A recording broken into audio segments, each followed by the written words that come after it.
to Robot Unicorn, hosted by my parents, Jess and Scott. I hope you enjoyed the episode.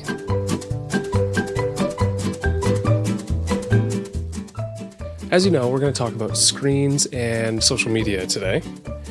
And in the research that I did, I'm going to just start off by saying I think I've changed my mind a little bit on how I would actually approach it. So we can talk about that more as we go through. Mm-hmm.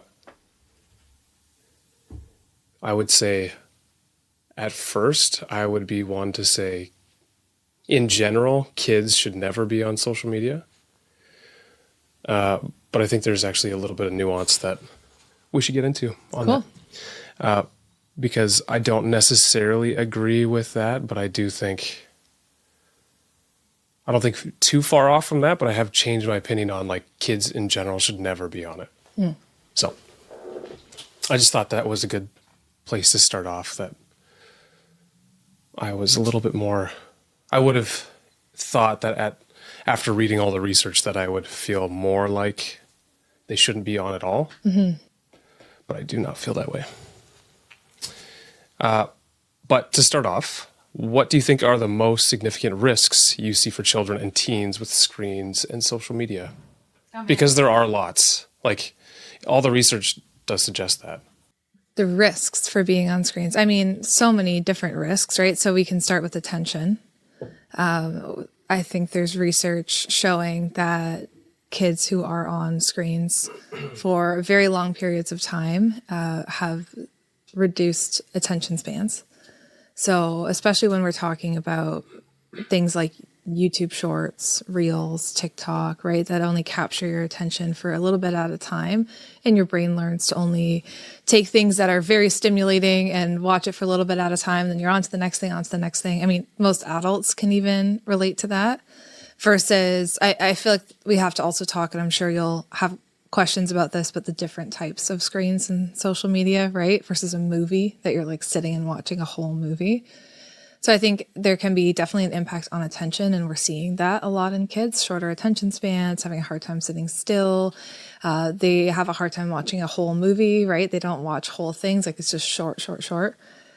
We see risks in terms of exposure, right? I think that's one of the biggest risks that I'm always thinking about when it comes to social media, specifically for our tweens, is what, and the internet in general.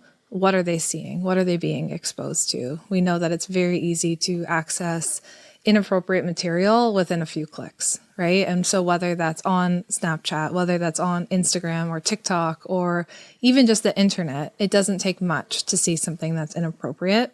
And it's really hard for a child's brain to wrap their head around that. And whether the inappropriate video is just, someone dancing and inappropriate words coming on the screen, all the way up to porn, right? Like there's a range of things that are not appropriate for kids to be seeing. But whatever it is, it's really hard for their brains to process that material. So that is another big risk that we're looking at. The other risk that I talk to parents a lot about is the cyberbullying and the types of relationships that we're forming. So whether that's a relationship with someone that is known to the child, their friend. We're seeing that a lot in girls. We're seeing a lot of girls, grade 6, 7, 8. That's already a tricky time for friendships. We know that. That's historically been a tricky time for friendships. The sense of identity is developing, but now they don't have a break. So now you get home and you're still talking to your friends on Snapchat, or Snapchat I keep picking on because that's the big one that I'm hearing about, but there's lots of platforms that children are talking to their friends on. And it can turn bad really quick. It can turn into isolating people. It can turn into chats about how much you don't like someone. And these can be really, really painful. And similarly, on gaming platforms, we're seeing a lot of struggles with boys who predominantly are more so on the gaming platforms, speaking to people they don't know, or they're not sure if they know or not. And there's grooming that can happen on there, and conflict and bullying and so many different things as well. So those are some of the main risks that I'm seeing. Well, and another one is significant mental health issues. And apparently that, well, at least in the research I've found, kids who are on social media didn't seem to matter if they were on for a short period of time or a long period of time. Their mental health seemed to be worse than kids who were not on at all. That makes sense to me. And I think when I'm talking about the risks, I want to talk about, and maybe you're going to get to this, but the overall risk, which is the risk of real connection and attached relationships and belonging, right? So when a child's need for being connected with their parents or being connected with their peers in a real way is met superficially with screens, right? Where it feels like I'm getting this need for connection met, but I'm not actually getting that met. Of course, it would impact their mental health, given everything that we know about child development and the importance of belonging and connection and relationship, right? So a lot of the question for me with screens, like we can get into all of the risks that I just talked about, but the greater question is how does it impact attachment and relationship and belonging? Yeah, which is their development. Right? Like that's, I think, a part of their brain development. That's an aspect of it. Yes, exactly. Right? It helps benefit their brain development. Oh, go ahead. Yeah, and the more a child is on a screen or social media, right, it takes away from that time that otherwise maybe they would have spent running around with their siblings and building those relationships or spending time talking with you while you're making dinner, right? So it's replacing in a superficial way real connection. And I think that's where we're seeing a lot of those other struggles come into play. And I'll get into that in another question, but I feel like we have heard quite a bit recently about, like, obviously we let our kids use screens. It's typically monitored by us or another adult. Mm-hmm. It's monitored. We have pretty strict boundaries around what can be used. But we've heard of others who essentially use a screen to pacify their child so that they can get something done, or... Which, like, to the parents' defense kind of makes sense, right? Like, there's definitely been times I've popped on a movie so that I can make dinner or so I can get an hour of work done, you know?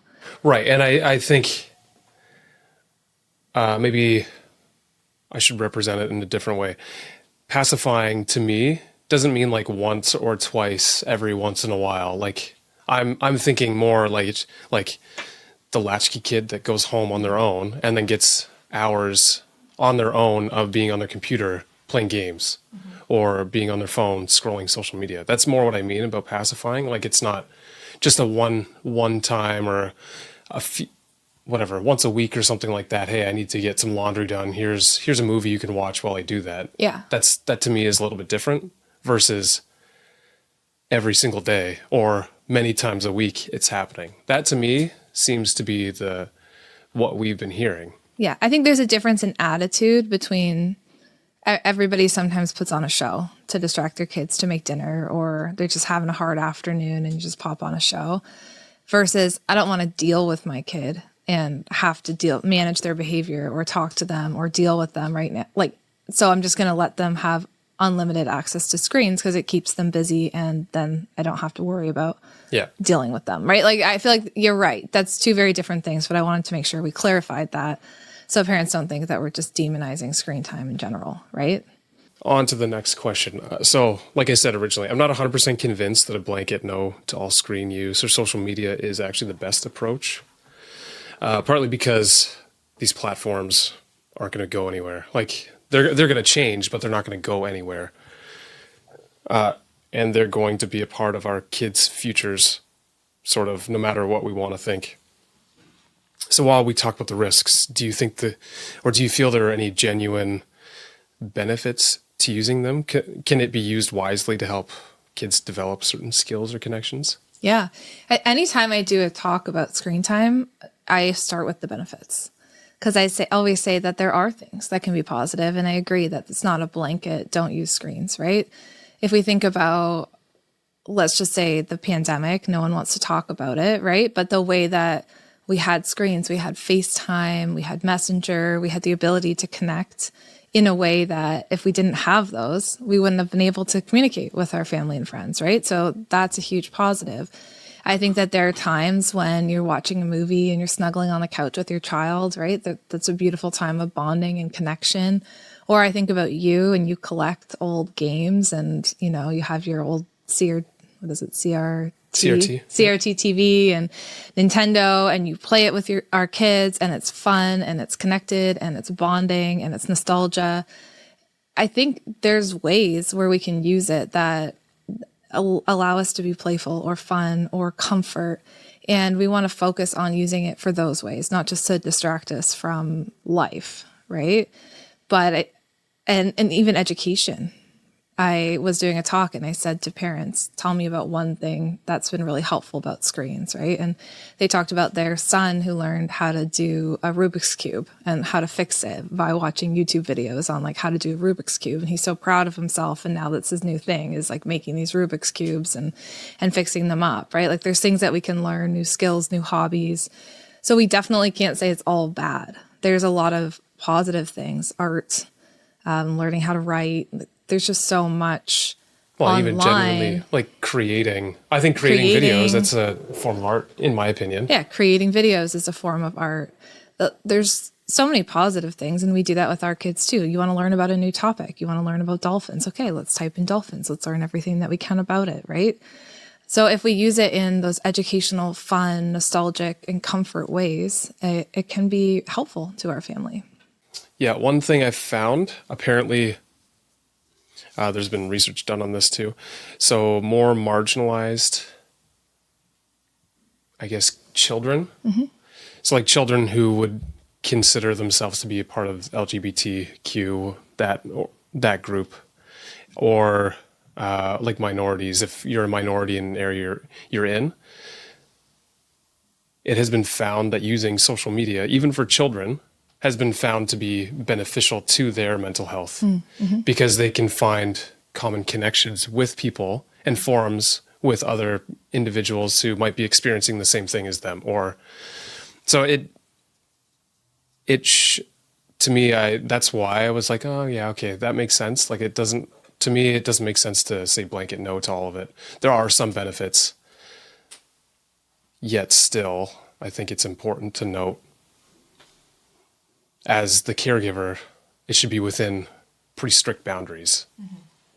And those boundaries, like what I was finding, was apparently having just a time-based boundary doesn't cut it. No. That's not enough. It has to be a lot more than that. And you have to have constant conversations with your kids. I've been really thinking about the addictive nature of phones and gaming systems, especially because we had that puberty discussion, I don't know how many episodes before this one that is, but especially since having that. And then when we look at apps like TikTok with the endless scrolling, and even Instagram too, or Snapchat with the streaks, do you see potential for significantly altering the development of our kids' brains? Because it seems to me that especially without having strict boundaries, our devices and platforms kind of create a reinforcing addictive loop. Like it's addictive, so you keep using it. And by doing that, if you go back to our puberty discussion, it's pruning the neurons in your brain and sort of reinforcing your brain and growing it so that that's what it needs. Mm-hmm. That's what it needs. It needs that constant dopamine hit from scrolling and finding the next funny video. You have to scroll through a few to find the next funny one. So I've been thinking about that a lot. So it seems, especially without having some strict boundaries, they create this reinforcing addictive loop. So do you have any long-term concerns about this from a developmental standpoint?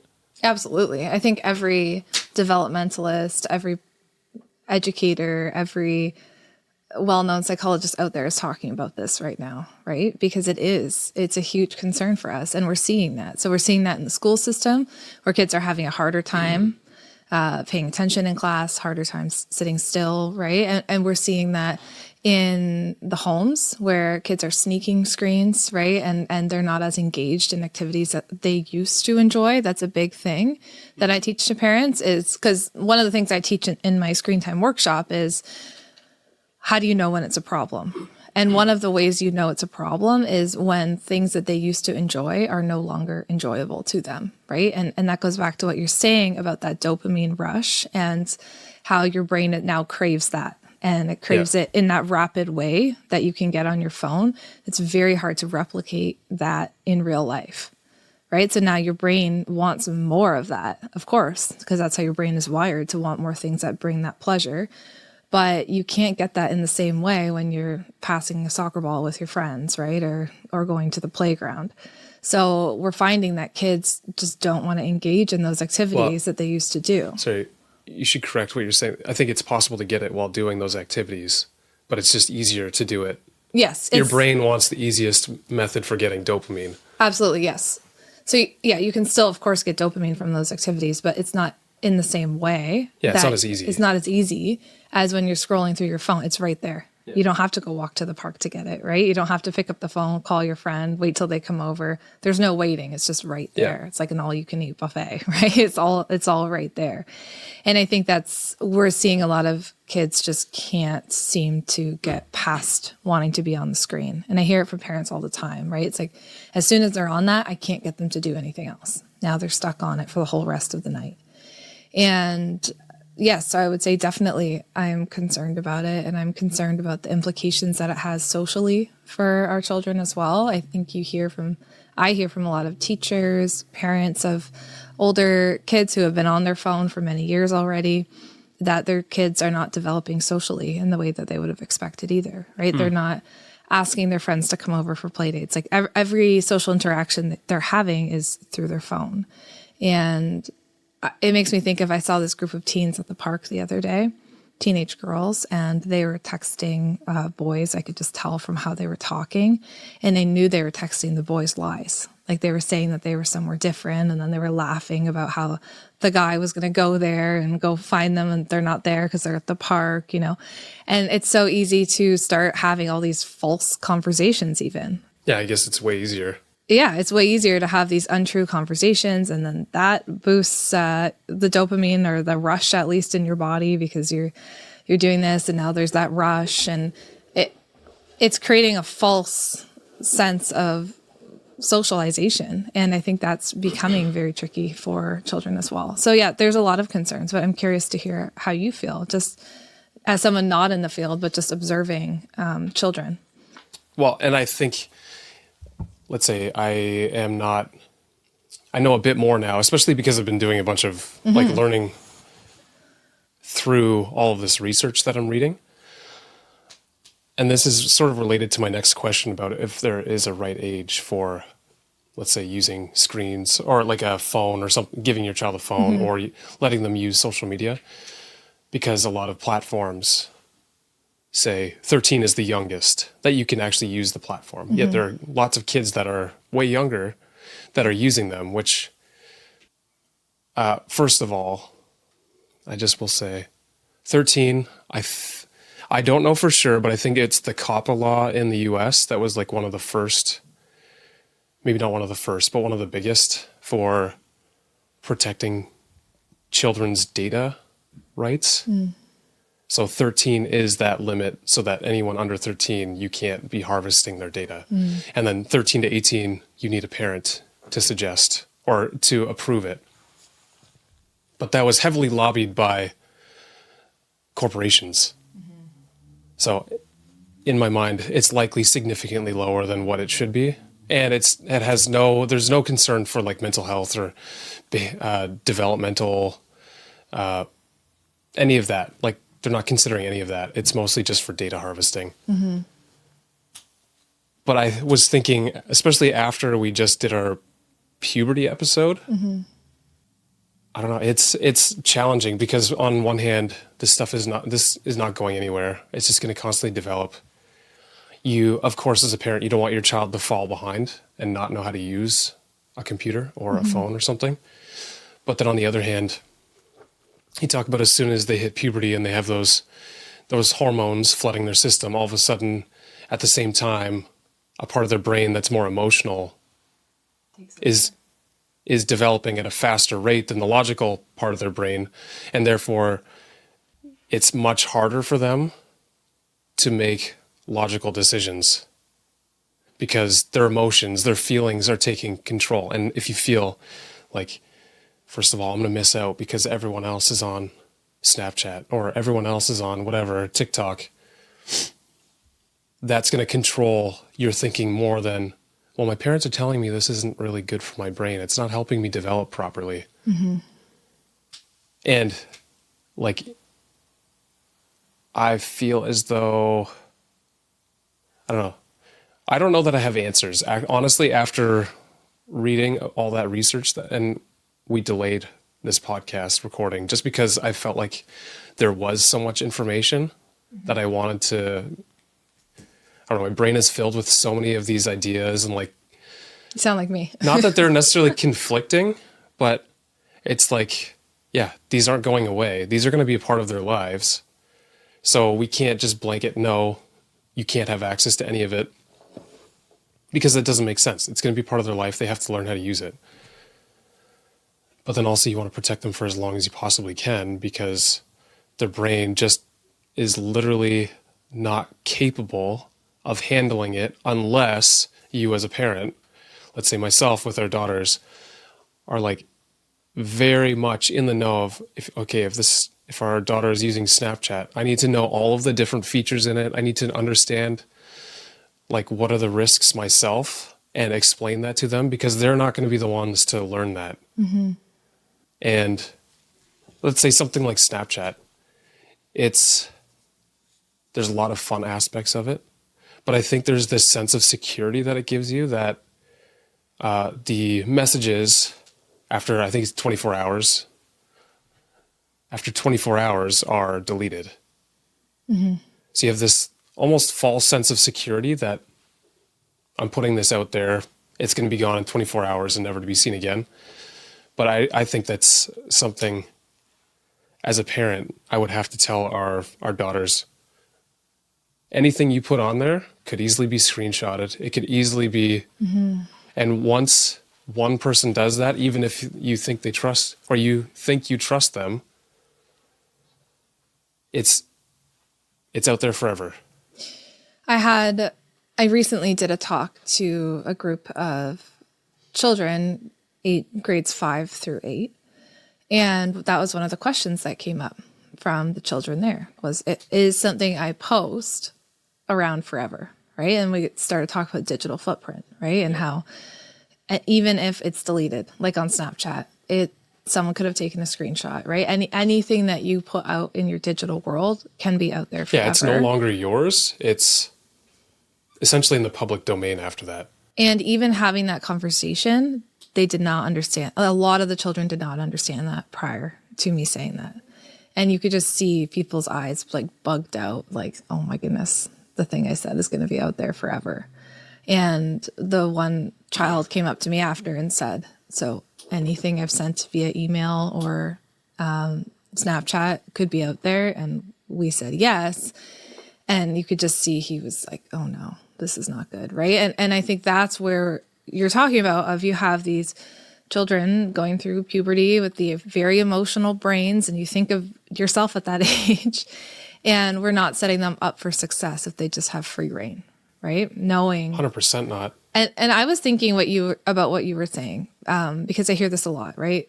The argument to have our kids on social media is, well, they're going to have access to social media, so we should give it to them so that they can learn how to use it, right? But I kind of think about the other things that we have access to as adults that we don't necessarily have access to as kids, right? Like even, let's say, driving a car. Like you have to wait till you're 16 to drive a car, even though everybody's going to have access to driving a car, but your brain's just not developed enough to know how to do that yet until you're around 16, 17, right? And even when you do start to drive a car, you have a lot of guidance and support, and your parent has to be in the passenger seat and all of these things before you can go and do it on your own. And I kind of feel it should be similar for social media. Like we should be waiting far longer till their brains have developed enough to start to understand things. And then it should really be the parent in the passenger seat until they're capable of driving it on their own. Yeah. But I feel like that's a good metaphor for what we're talking about for social media, instead of just being like, oh, my child's in grade 5, every other grade 5 student has it. Eventually they're going to have it anyway. I'll let them have it. Yeah. You know, I feel like there's an approach that eventually lets them have it, but is a lot more coaching. So this is where, and maybe it's because we just had recently an issue with our oldest daughter and a boy who has clearly been using a device and knows certain things that he shouldn't know and is way too young. But I just think personally it is incredibly naive for a parent to give their child a device with free reign, with no training, for the parent not even know what they're allowing their child to do. Like in that, so I said I'm not 100% convinced of a blanket no statement to devices and social media and whatever access online. I stand by that, but I think a blanket no is better if you don't understand what you are allowing your child to have access to. Because it's just incredibly naive because it's so easy to access way too many negative things. And they cannot handle that. Like adults can hardly handle the addictive nature of these platforms and devices. So it's to me crazy to expect that your child, just because they're going to be using it anyway, you can't just give it to them. And we're so passionate about it because, I mean, I will say this is the number one thing we're hearing about at Nurtured First and also through my therapy practice. Like this is a huge, huge topic right now. And what we're seeing is so many children who are on this without restriction, right? Without the boundaries, without the parent in the passenger seat. And they have the driver's seat, sorry. And they have the tablets, devices, computers in their room, right? They have unlimited access, unlimited time. And maybe the parent knows, okay, you're playing Roblox. Okay. So they know what the game is, but they don't understand that on Roblox, you can go ahead and talk to anyone, anywhere, right? And you can form groups. And I was talking to a parent literally yesterday about Roblox, actually. Their child is on Roblox and they supervise their child quite well because you can create groups on Roblox and chat on those groups. And so the child's not allowed to add people to her group to chat, right? But then apparently someone was messaging the child and saying, hey, I know you, add me to your group to chat.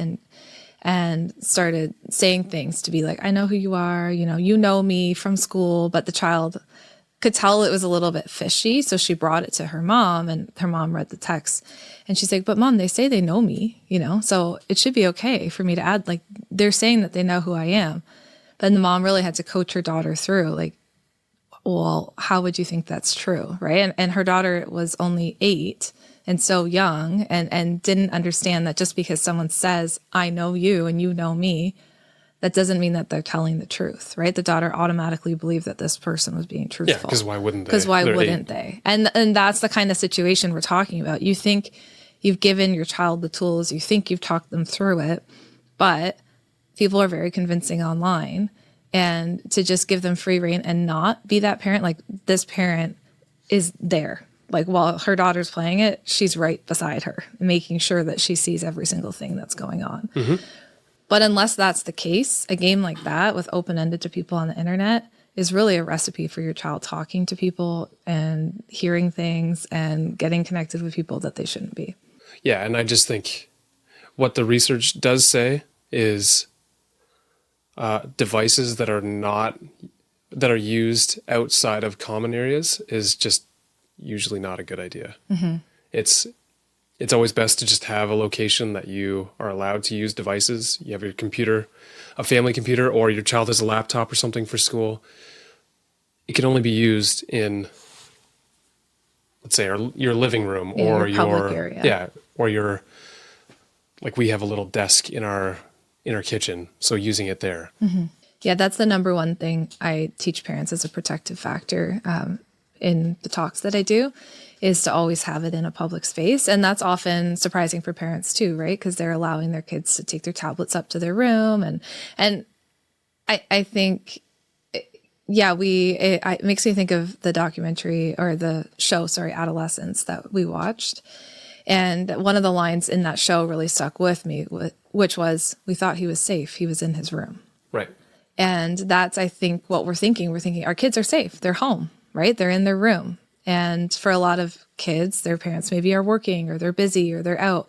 And so parents have this sense of, okay, well, I know that they're in their room and they're safe. But what we don't know is actually what they're getting into and the possible threats that are online. Well, the reality is, while they are physically at home, I mean, they're accessing content from literally every corner of the entire world. So they are essentially roaming the streets kind of on their own without, like, if you're not a part of it, they're doing it on their own. Should I share my little social experiment that I was doing? Yeah, sure.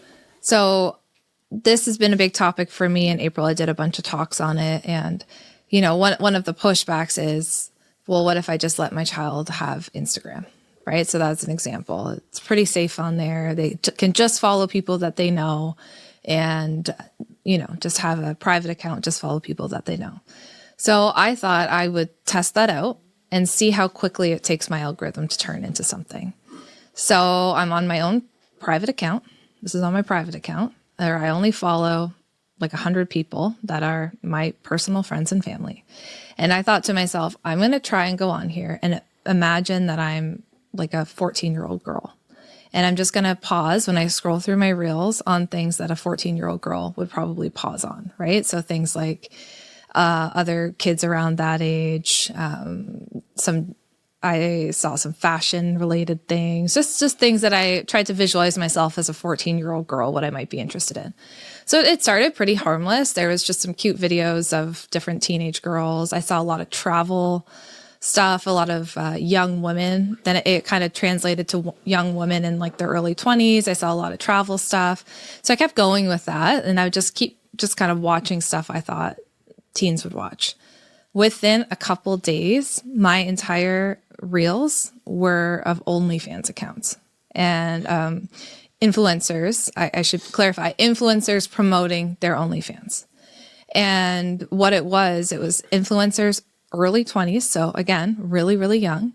And I took a bunch of screenshots that I'll probably share around the time this episode airs on my social media, but I took a bunch of screenshots of what I saw. And most of these accounts were promoting OnlyFans, and actually their target audience was young women. And their target... Sorry, you say young women, but you're talking about girls. Girls. Girls. And in the screenshots that I have, they're talking about how they look so young, and that's why men like them on OnlyFans, and that's why they make millions of dollars, and they start showing their cars. And then once you really get into it, then my research brain started clicking on. I'm like, what is going on? Why are they... You would think that they'd be targeting men to come watch their OnlyFans accounts. So why is this being targeted to girls, teenagers, really? And some of the accounts that I was seeing, they actually were teenagers. So when you go to their account, it would say, so-and-so, 17 years old. But they were making content So one of the accounts, I have that saved as well. Like I saved all of this stuff. She's 17 years old. And she's doing these dances. She's in really skimpy outfits. So she's not doing OnlyFans yet. And her whole thing was, when I turn 18, I'm going to do an OnlyFans account. So she was setting herself up so that the second she turns 18, she can turn an OnlyFans account on.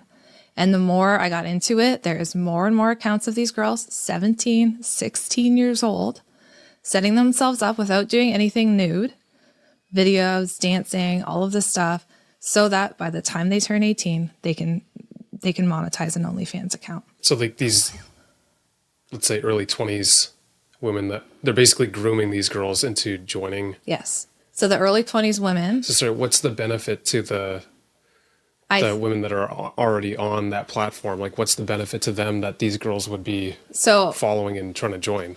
What I'm uncovering, or what I'm starting to understand, so the way I got to start seeing these 16, 17-year-old girls is they are in videos with these other girls who are already on OnlyFans accounts. And I think that they have some sort of house or some sort of system where you can come into kind of their fold and start being in their videos and all of this stuff, where I'm sure there's some sort of money exchange when you start your OnlyFans. There's some kind of cut. It reminds me of an MLM, the way that it seems to be set up. But it's a lot about send in your videos, and we'll welcome you into our house. And look, we just brought this person in. She just turned 18. And it is a whole system. It's a whole other world. But it took me no time to get into it. And all of a sudden, my entire feed is filled with these girls. And I'm still exploring this because, you know, obviously as a mom of girls, I'm curious about this, but also as a therapist, I'm highly disturbed at how quickly I got onto that. And this entire ecosystem is very, very disturbing, especially seeing these 17-year-old girls and the fact that their whole thing is, as soon as I turn 18, this is what I'm going to be doing, you know? So nothing's illegal, but they're the male followers and the female followers who follow them are just getting ready for that day. And then they'll launch their OnlyFans accounts. And what they're really trying to do to these young women is say, look at this lifestyle that you can live, right? They show their cars, they show their fancy houses and their pools and all of these things. And all you have to do is post your body on OnlyFans and you can have all of this, right? And you think about these young girls who are craving belonging and connection and maybe come from low income backgrounds. This is going to look like a great way out. Right. And a lot of them will even bring in their parents. They'll be like, see, I bought this car for my parents and I did this for them. And anyway, the whole thing is really disturbing. And what I'm like trying to say by that is that's on a private account where I just follow my friends. But that doesn't mean that other things can't come up on my reels and my For You page or whatever it is. Right. And so we just want to be careful, even if we think it's safe. And that's one thing. Like I could have gone down the teenage boy route and who knows, maybe I see a whole bunch of stuff from... I kind of doubt you would. It'd be interesting. Maybe I'll do that next and see. I sort of doubt you'd be able to get to that because you probably have to put your gender into... Right. I can't remember. You must have when you signed up for it. But anyways, I changed my mind. It's a blanket no statement for me. But I see what you mean about the culture and I see what you mean about that. But I feel like there's a way to do that without open access to social media. Yeah. Like I said at the beginning, I changed my mind on like blanket no, but I'm still very confused about what to actually do. Like I could see, let's say you have a disability, right? And I know Brooklyn was on and she's disabled. And for her, she has a real sense of community with her Facebook group of other people that have the same disability or various disabilities. Yeah, right. So there could be a way, if as a parent, you have a disabled child, this is just an example, that maybe you join a Facebook group through your account for them, and then they can spend some time on there talking to people and posting things. Yeah. Right. It so, honestly can be a great way to connect if it's used for that. But I think the vast majority, let's say of my use case, is pretty much just scrolling. Yeah. So that's why it's pretty rare that I go on. And if I do, it's probably just looking at reels or something like that and just finding funny reels. And that's about it. But I have a feeling most people use it in that way most of the time. Yeah. And so I think if you want to expose your child to other people that are similar to them or they feel isolated, that's a great way but you do it together. You know, if we're talking about children, it's not something that you just set them up on Facebook or Instagram and say, here you go. Yeah, but I also think that it's possible parents will be like, well, they want their independence and we want to give that independence to them, which, I mean, I would have an answer to that, but I'm wondering what you think. I mean, I hear that question a lot, right? It kind of reminds me of everything where you get to independence, but it's only through first being dependent and learning and growing through that dependence, right? It's the same for like sleep. Like kids learn how to sleep well first because their parent has been with them and kind of, you know, nurtured them, rocked them to sleep. And eventually over time, they learn how to sleep on their own, right? Yeah. It kind of makes me feel like this is similar where we can't just say, yeah, they want to be independent, so here you go, right? Yeah. It's like, so you want independence, but first we have to work together to get to that point. It's not just here you go, right? It's let's do this together until I can slowly step back, but still being there and give you a little bit more space. But I wouldn't ever say we should just give kids independence because they seek it. Well, and I think, like we were talking before, I personally think that parents have less of a handle on the capabilities of these apps and devices. They have less of a handle on that than our kids do. Mm-hmm. I think we might be okay. Like let's say for social media, you might be better at understanding all of the capabilities and how all that works. For the devices, I would be. Mm-hmm. But I think in general, that's probably not the case. So how much of an issue do you think this parental knowledge gap is when it comes to understanding what our kids can actually get into and then trying to create meaningful boundaries? Because if you don't even understand, like I was saying before, if you don't even understand the capabilities of Snapchat, how can you actually create boundaries around Snapchat for your kids? Yeah. Or Instagram? If you don't even know like what you could possibly get into, unless you do exactly what you did and trialed it out, how can you even create any meaningful boundaries for your kids?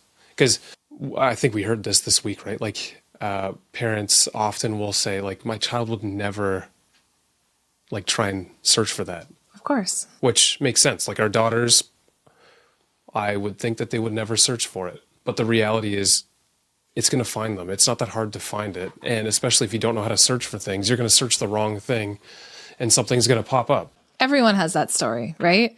You're searching something else as a kid who has internet for the first time, right?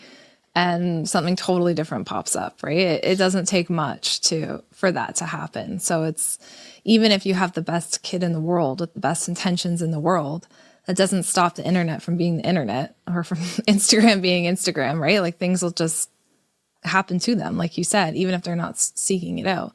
But yeah, I hear that all the time. Like, well, I trust my kid. Oh, that's good. But I don't trust the internet, Yeah. right? Like it's a powerful tool. Yeah. But power means you can find literally anything and it's a couple clicks away. Yeah. So we need to be aware of that. One of the things I teach in my workshops is always, if you think you might want to give your child access to it, to do exactly what I just did. First, you get access to it, use it for a while, see what's all on there, use it as you think your child might use it. And I find a lot of parents, once they start doing that, like what I just did, they're like, oh, okay. I had a parent say they did that for Snapchat. Very similar, because you can scroll through things on Snapchat as well on the Explore page. And they had a very similar experience to what I just described. And then they were like, yep, no, we're good. We're not going to be using that with my kid. So I think as parents, like the onus is really on us to make sure we understand what our child is using. I think when it comes to Roblox and these games that are online, that's where a lot of parents aren't understanding all the possibilities of the things. Yeah. Well, it's unrealistic for them to like create an account and play for hours and hours and try and like replicate that. Even with like social media, to be honest, I feel like in a perfect world, every parent would do that, but I just don't see it happening. I think you might download it and people play are around busy. A little bit. Yeah. People are busy. Some parents literally just don't care, right? So it's... I guess that's like a realistic or an ideal world scenario. Yeah, I think a lot of people who listen to us, they would probably would likely do it. Yeah. But I have a feeling the vast majority of parents are not going to bother with that. So our girls are not into things, let's say the gaming piece. Like they've never asked to play Minecraft or Roblox or any of those games that I know, Fortnite, a lot of the young boys especially are playing. If you were a parent and your son wanted to play one of those games, how would you respond to that given everything that you know? I would likely look into what parental controls are available. Mm-hmm. Like I would turn off all chatting features, all like anything that would allow them to connect with others on those platforms. That would be the first thing I would do. And if that's not available, then I would likely not allow them to use it. Mm-hmm. And here's the pushback. So this is what I hear, at least. All of their friends are using it. Every boy in their class uses it. So if they're not on there, then they're the only one. And that's all they talk about at school. So he's going to be the only one who doesn't know what all the boys are talking about at school.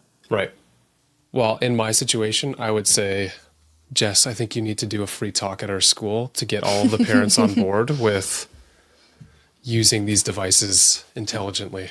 Mm-hmm. Here's the thing. Parents don't all come out to it. I know. Well, yeah, that's the other thing too, right?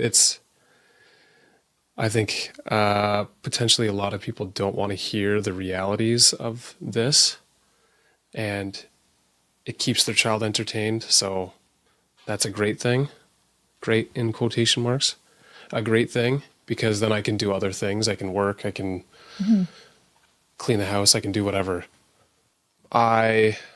Yeah, I don't know. It would be a challenging thing. I think we would have to have, I'm not 100% against them playing with other friends. I mean, they can have maybe a Discord server and play with their friends on there, but then we need to have access to it. We need to hear what's going on, so they can't be... No headsets. Yeah. Which I guess, like, it's going to kind of defeat the purpose of it for them, but... Like, I think that's this kind of stuff, the sort of boundaries that I would have for that. Yeah, and these are the sort of questions parents are asking, right? Same with Snapchat. Well, every other girl in grade 6 has Snapchat, so my daughter's going to be the only one to not have it. You know, that Snapchat? Yeah, 100%. I feel like that's a terrible platform, honestly. Yeah, those are the questions parents are having, right? And I think unless, I don't know. It comes and down to maybe I'm law. being too black and white on this, but like Snapchat, like all of these platforms, but Snapchat in particular, I think gives kids a false sense of security. So they do far more risky things. There's possibility for like just fun filters and that kind of stuff. But I think the attraction is the fact that it's not the filters, because you can get filters on any platform. It's the fact that you are sending a message to someone and it's deleted in 24 hours. I think that's the biggest thing. And then they have this, like the snap streaks where you can... They reward you being on. Yeah, they reward you for being on there. So then, of course, a child is going to... But I personally think as a parent, the onus is on us. We are required to understand it incredibly well before we just allow our child onto these platforms. Yeah, and the reason I'm just kind of pushing on those pieces is because I think that's a lot of the reason why parents, in their own words, cave and give their kids Snapchat or let their kids on online gaming, because they're like, the fear of their child missing out on something is so high, and they don't want to disappoint their child or make their child feel like the outlier in their class. Is that wrong though, like, are they truly going to miss out on meaningful connection if they're not on Snapchat or they're not on Roblox or... Yeah. Like personally, I agree with everything you're saying, right? That's what I also say. And I try and encourage parents to be the cultivators then of meaningful connection, right? And parents will say, you know, well, if their friends come to our house, we're the only house that has rules around screen time. And so we talk about, okay, well, you know, it's not like you're going to steal their phones as soon as they get to your house, but maybe there's a bowl and the phones go in the bowl when they're not using it, so that you're not worried about all of them in your daughter's room on their cell phone. And maybe you're the house that 100% that's going to be like a rule like that wouldn't work anyway. Right. They're going to come and grab it. Someone's going to sneak, or one of them's not going to hand it in, or what, like it's not, I don't think that's realistic either. It might work sometimes, maybe, but I just don't think that it depends on your relationship with your child and their friends, right? Yeah. Right? Like, I think if you have a really connected relationship with your child's friends and they trust you and they listen to you, then they'll do that. But if they don't care about you, right? Yeah. Then they're going to just sneak it out as soon as you're not looking.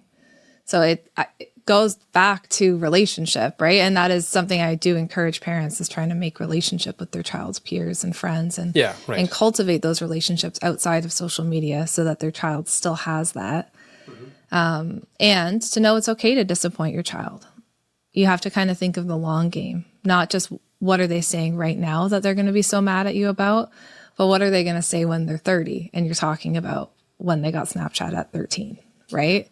So think of the long game. Like, do you want to disappoint your child now, or do you want, not that you're for sure going to disappoint them later, but like, what kind of conversations do you want to have about it when they're older? Well, I've been having actually quite a few, I don't even know if you've been a part of all of them, but quite a few conversations with our oldest daughter, because she's been bringing up, there's kids in the grade ahead of her, so grade 3, that have phones and are on the bus with phones and tablets. And This has been coming up a lot in our home. Yeah. And that's probably why I'm a little more fiery on this one, just because I think that is absolutely insane. There's no child at 9 years old that ever needs a phone or tablet on the bus. That to me, just no part of that makes sense to me. No neurotypical child ever needs, like, I would just say typically, it doesn't make sense to me.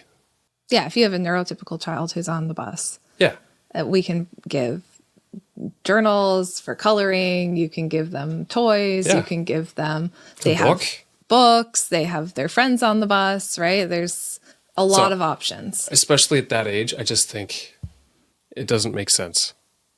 So going back to, I've been having these discussions with our oldest about phones and being on social media and even being on, like, watching too much TV and I said, none of those things are bad, but my job, or mom and dad's job as your parents, is to make sure that your brain grows in the best way that it possibly can, so that you are, like, after you're old enough to leave our home and you want to do that, you'll be ready to face the world, and you'll have your brain will be developed in a way that you're not constantly distracted by everything. You're able to have meaningful conversations and meaningful connections with people. You're able to differentiate between people who are truthful and untruthful, or trustworthy and untrustworthy.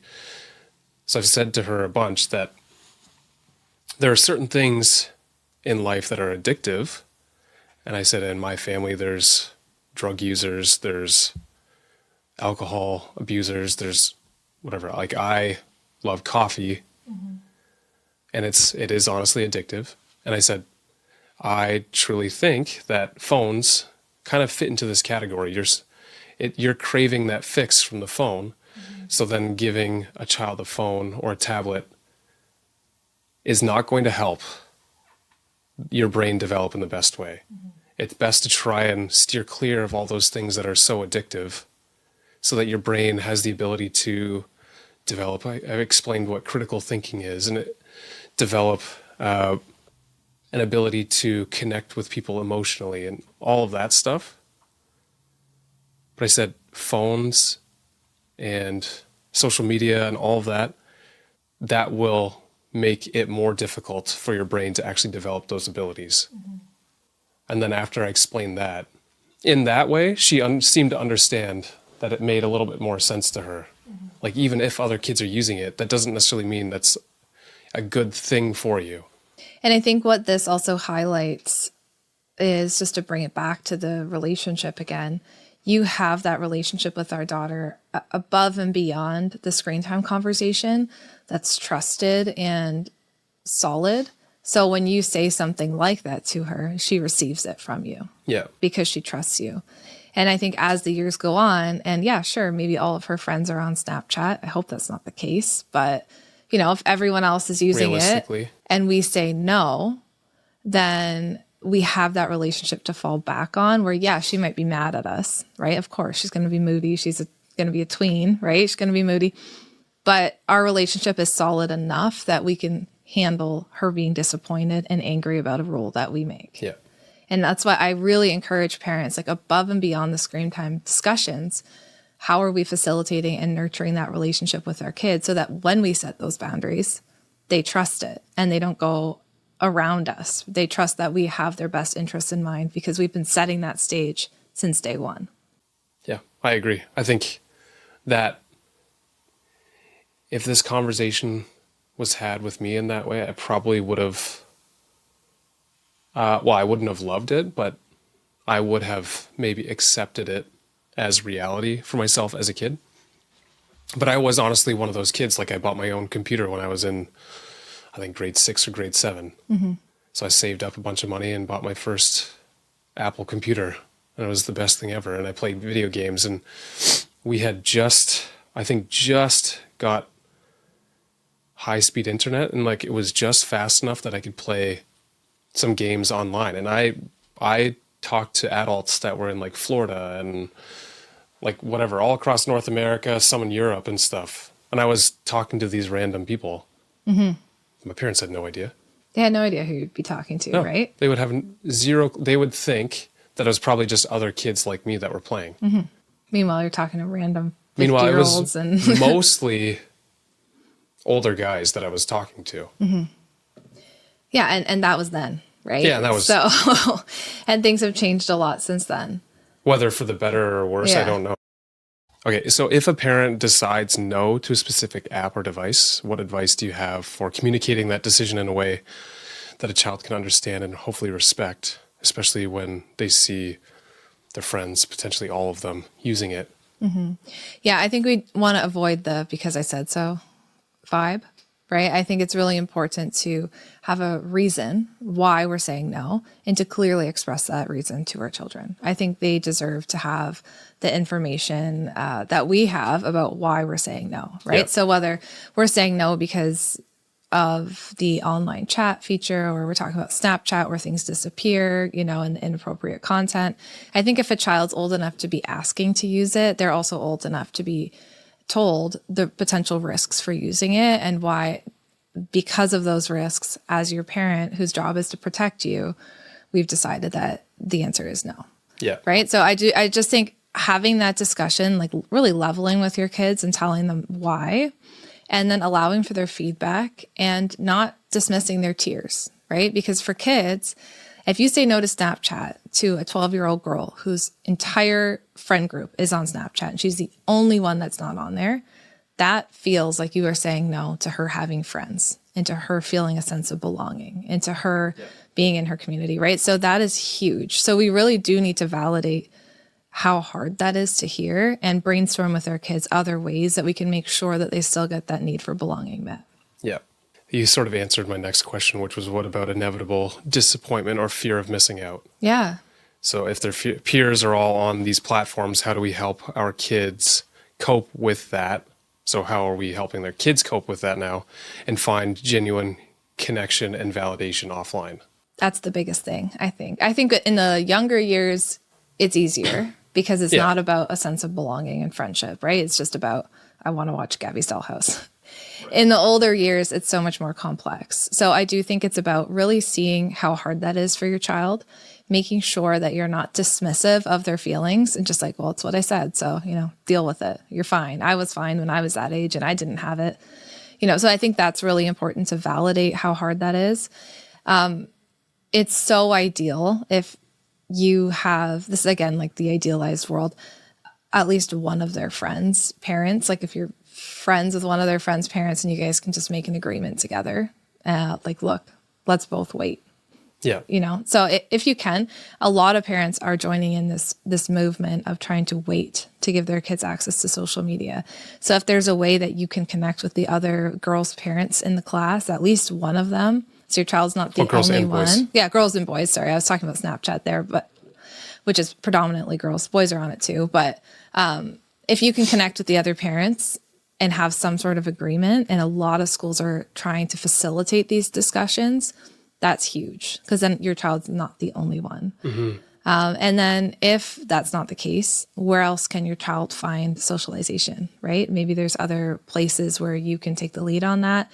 And then finally, making sure that the option isn't just, well, then I'm alone with nothing to do, right? So connect with your child. Take that. The research was very clear on that. If the alternative is one, I get social media or device use, and two, I can basically do nothing, then that's actually not going to help your cause and will likely make your child feel way worse. Mm-hmm. Yeah. So again, if the question is, how do I belong to my peers, right, in this social group, then the answer can be, well, how do I make sure my child feels a sense of closeness within the home, right? So maybe it's not forgetting that just because they're a tween, that they still need that time and they still need to feel connected. Yeah. So how can you facilitate that in your home with your own kids or your family or cousins or wherever it is so they still have those feelings of connection? Well, and arguably you could do the same thing, but with their friends, right? Yeah. And just say when they come over, then like have something planned for them to do. Yeah. That doesn't involve needing to use a phone or something. Yeah. Have some kids over to make something or, like for us, like let's 3D print something because you have the 3D printer, or let's have them over to try and make a fancy cake or whatever it is, like have an activity and try and facilitate those times of real connection. Oh, that's a great idea. When the girls are older with their friends, we should do our own version of Is It Cake? Yeah, well, I was just thinking because I love that show. That's a fun show. Okay. What are some core strategies parents can use to foster a healthy overall relationship with technology in their family, especially considering our own use and understanding plays such a big part? Yeah, that's exactly where I was going to start. It's how are you modeling it to your kids If your kids see you endlessly scrolling TikTok or endlessly scrolling Reels, then they're going to think that. Well, for me, my problem is Reddit. Or Reddit. Yeah, Reddit's a big one. If they see you doing that, then that's what they're going to think healthy screen time looks like, right? You're the model. So it's important for us as parents to be very mindful and to create the type of environment that we want for our kids. And I think often that really means looking in the mirror and trying to figure out what is actually healthy in terms of our own screen time use. Because if you talk to the kids, like when I do these talks with kids, most of them will say, well, my mom's on her phone all the time. And even I find with the kids explaining what you're doing, right? This year, and I've talked about this on the podcast, I've been trying to be much more intentional about my phone use in front of the kids. I think I'm doing a much better job. And if I'm on there, sometimes I do have to work for an hour and they're watching a show, right? And I'll be doing some work and they're watching a show, and I'll tell them I'm working right now while you're watching your show, right? Or if I'm on my phone a different time and I'm doing something specifically for work, I'll be clear about why I'm on it, and not just randomly scrolling the internet, right? I think that that's also helpful so they can see the use cases for when you actually do need to be on your phone. And then also the question is, do I have to do that right now, right? Yeah. So it's a bigger question about our own screen addiction as adults. Yes.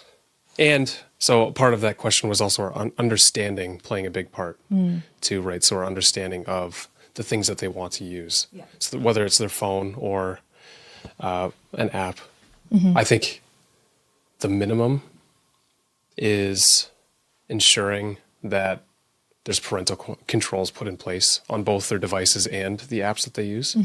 So you have the ability to, create these boundaries around how and what they're using. But I do think understanding plays a huge part in how we can, both model to our kids, but also help them use these things. Yeah, I don't know. Yeah. Anyways. I agree. So that involves, like, if let's say our daughters want to use Snapchat, like at this point, I'm not 100% convinced either way that they should or shouldn't. I'm leaning towards not allowing it, but I would still want to put in the effort and look for it and seek out why they want to use it first of all, and for what, and then see if maybe it's possible that the parental controls can actually allow so that they don't see anything but communications with specific people that I allow them to be able to have access to. Like, I don't know that information at this point. But that's how I would likely go through that process. The thing about parental controls, I'll just briefly put a little piece in there, is that I hear from a lot of parents, oh, well, we have parental controls in place, so we're not worried about it. Like, I think we have to still stay a little bit worried about it, even when parental controls are in place. Just want to say that because I've heard that a lot, and then I've heard that backfire a lot. Yeah, it's not as though that's the minimum. Yeah. Right? Is putting those in place and making sure that you understand what that means and what they still have access to, even if you have these. But then at least you have some sort of, the boundaries around, we're using Snapchat often in this, but boundaries around who they can message and the types of messages. I don't know. Maybe it's the types of messages they can send, or and if I can accept or see who they're getting friend requests from. And I don't know. I feel like that's a minimum, but then also they have to, let's say, only use it in public areas of the house still. It's still a part of it. Parental controls do not then allow them free reign to do it wherever they want. Yeah, I just thought that was important to know. No, that makes sense. I think I want to end it here. Yeah, I feel strongly about it, mostly because of the stuff that we're learning is happening on our daughter's bus. I think this conversation is very important. And I will say that I actually think that screens are not bad. They're actually really great. So my own thinking is that they're really great. But like, I'm going to be spending a ton of time trying to make sure that, and I know you will too, but that there's very clear use cases for it for our kids and boundaries around them. And we even know how they can be used. I mean, like a lot of things, I'm going to intensely study it before I just say, yes, you can use it. And I think that's what I hope a lot of other parents will try and do too. Even if we're busy, I think being busy is not an excuse for not creating the safest environment you can for your kids to learn how to use these things. Yeah, I think it reminds me of what we were talking about. I thought they were safe in their room because they're on their phone. And then you're saying, well, they have access to the whole world, right? If your child was going into like a brand new social situation, what kind of research would you do and how would you make sure that they're protected, right? And I think about online as in the same way. How would I make sure my child was protected if they were going to a playground with a group of strange teenagers for the first time, right? What would I do, right? Like I'm trying to picture this in real life because it is real life. It's through their phones, right? And so I think we want to make sure we're not underprotecting them online when we would protect them way differently in person. Yeah. So that's I think helpful for me, at least. We were having a conversation about this a bit yesterday too. Like I was saying, we are still kind of a generation where we're, what is that considered, like digital immigrants, I think is what a lot of people call it. So as we got older, devices started coming into our lives and we started getting internet access later in life versus kids now are, let's say, digital natives where they are just, it's been a part of their life. Always. And that's all they've known. Yeah. And I think I'm, like we talked about yesterday, I think I might be the only person I know that had a computer as a child with internet so young. Like I was probably the only person that I know of at our age that had that. So I feel like I'm kind of in the same boat as kids now where I've kind of grown up with access to it. I snuck onto it constantly. I know what's out there. I've seen it. Yeah. And it's incredibly easy to access. Yeah. But I think a lot of the issue comes down to because most people, let's say you included, didn't grow up with that like daily and weren't using it, you don't necessarily understand the capabilities like our kids will. Yeah, and I want to say even in the history of, I've been doing these talks for quite a few years on social media and screen time, I've even changed my tune a little bit. Like I think even, let's say 3-4 years ago when I was doing these talks, we had less information on it and the impacts than we have now. So I will say I have actually firmed up on my stance of waiting as long as possible to use it in comparison to what I taught 4 years ago. So like, and why I'm saying that is it's okay for parents to also kind of change their mind on this, right?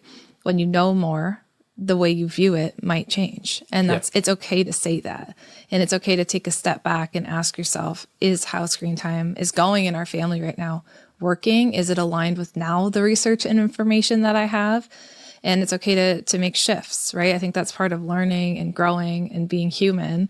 And even as an educator, I was always, talk about the risks and all of these things. But I think as more research has come out, we see that it's even riskier than I thought maybe 4 or 5 years ago. And right. I mean, platforms have developed. There's new platforms now too, right? So if you've been doing this for 4 or 5 years already and you're like, yeah, it is definitely becoming an issue in our house, like the gaming's out of control or the Snapchat, it's okay to take a step back and just ask yourself, is this how I want to continue doing things? Or do I want to make a change? And it's okay to change your mind. For sure. Well, thank you all for listening. This was a really intense topic. Yeah, hopefully I didn't get too intense in this one.